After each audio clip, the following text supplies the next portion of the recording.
Hello, this is Alexander Cross, criminal defense attorney here in the San Francisco Bay Area. If you'd like to learn more about criminal defense, be sure to subscribe to our channel, Law Offices of Cross and Associates, and feel free to ask questions in the comment sections of the video so that we can respond by video. So we received an interesting inquiry here on our YouTube channel. This has to do with somebody who was driving under the influence of marijuana. Criminal attorney Vallejo, DUI attorney Vallejo, marijuana DUI Vallejo. Let's see here. One weekend, I went out with friends. They drank liquor and I smoked marijuana. On the way home, the police stopped me and I was arrested for driving under the influence of marijuana. Okay. This is something interesting about marijuana DUIs as opposed to the traditional alcohol ones.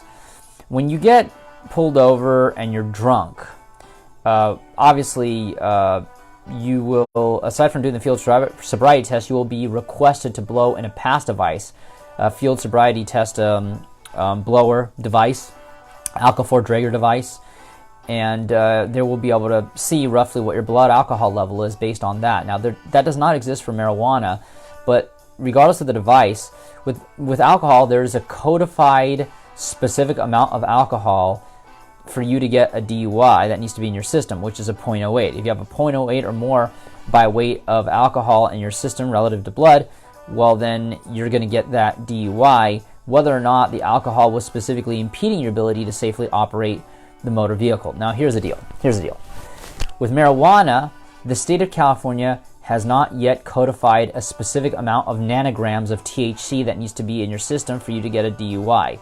In the state of Colorado, we're not in Colorado, we're in California, but in the state of Colorado, a certain amount, I believe it's 10 nanograms. That's what I believe it is in the state of in Colorado. That's the amount of THC that needs to be in your system for you to get an automatic DUI. But that's not the case here in California, at least not yet. California, the police/DA, they have to show that the marijuana was specifically impeding your ability to safely operate the motor vehicle. For instance, if you just ran a stop sign, that's not enough. If you're driving a little bit over the limit, that's not enough. Now, you're driving in and out of lanes and going crazy, doing this, doing that, hitting other vehicles and leaving. Obviously, those would be hit and runs. Well, then, yes, in these circumstances or in that circumstance, you may be able to put two and two together and say, okay, well, the DA would be able to put two and two together and say, okay, the marijuana was impeding his ability to safely operate the motor vehicle. This is the reason why when you get these marijuana DUIs, as long as it's your first offense, I recommend that you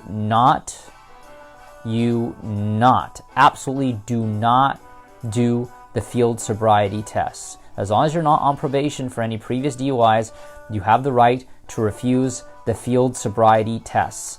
Do not submit to any field sobriety tests, whether it's the horizontal gaze and nystagmus, the finger count, the hand pat, the one leg stand. Don't do any of it. Remember, it's voluntary. You do not have to do it. You don't have to blow in any pass devices. Now, after the arrest, they take you to the station or to a place, or whatever, or they take you to the jail.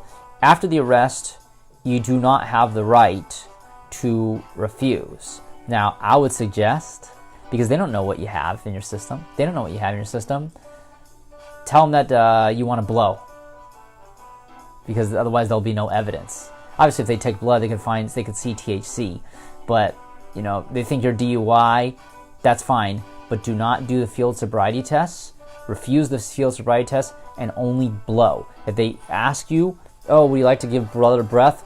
Blow. If they ask you, "Have you been smoking weed?" No. Never respond to these questions. Never respond, because if the police cannot show actual bad driving, and they'll be able to show bad driving to a degree if you submit to the field sobriety test and you're falling all over the place. Do not submit to any field sobriety test, and after your arrest, the only thing that you should agree to do is breath.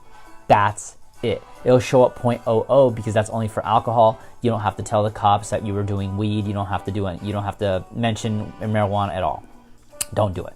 Regardless, if you'd like to learn more about criminal defense, be sure to subscribe to our channel, Law Offices of Cross and Associates, and ask your questions in the comment section of the videos. But if you've been accused of a crime and need representation in court, call us now for a free consultation here in the San Francisco Bay Area, 1-800-862-7677. On our next video, we're going to be discussing the case of somebody who fraudulently used somebody else's documents.